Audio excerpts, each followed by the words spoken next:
You are actually behind. You're slower, you haven't achieved everything, you are not as far along as the people around you. You are behind.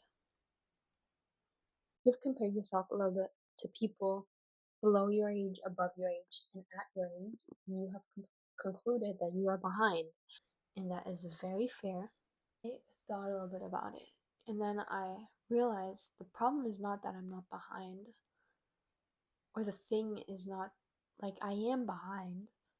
The thing is just, it really doesn't matter. And that is what I came here to tell you guys. It really doesn't matter. You might be behind compared to your peers, but it really doesn't matter.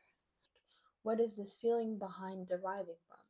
I feel like there's two kind of ways it can derive from. Number one, you compare yourself to the people your age, your friends, your similar age, and you are not as far along as them. Societally speaking, like work wise, personal wise, school wise, friends wise, business wise, whatever wise, like whatever wise. Number two is that, so there's this timeline society tells us we need to follow. Like you finish school by maybe latest 19, you finish school. Then you go into uni, you finish uni latest 25. Then you get married, put a ring on that finger, you get married at some point before 30. And latest like 30, you start having children. Preferably though, 28. Preferably 28. Latest 30, you start having children. That is what society tells us life should be like. It is not what life should be like.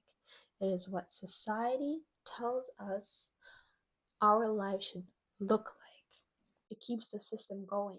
Like, if everybody did not apply the system and not follow it to some extent, the society we're currently living in would be a different one. Society doesn't tell us this timeline so you can benefit. The timeline is set so society can keep going. And you can decide to opt out of it, and I recommend opt out of it. Watch over it. You can say, I'm not participating. And that is exactly what I am doing. I've concluded I am not participating. I'm not participating. We opt out of it by realizing that everything is temporary. And the moment you die, this might seem a little harsh, but the moment you die, you will leave everything on earth. And even if you believe in life after death in some heavenly instance, still, this way we experience it right now, it will not be the same in heaven or hell or something.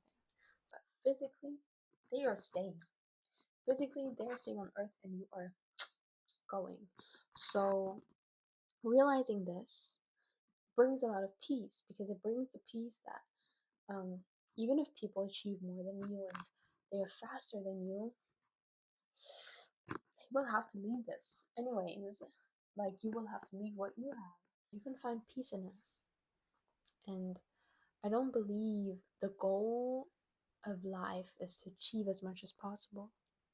I believe the goal of life is to achieve some kind of peace within yourself, to have some kind of contentment, to just experience. And this, as well as it is an experience. It is the experience. The lack of not being where you want to be is an experience. It is an experience you get to feel.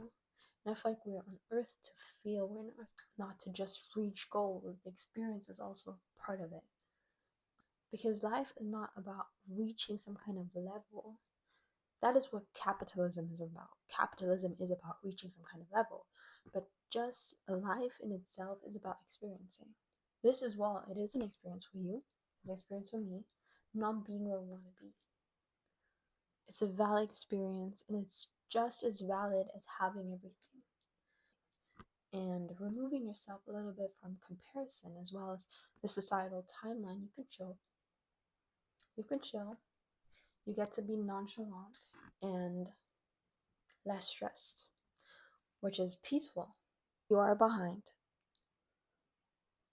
and that is not a problem. It's okay.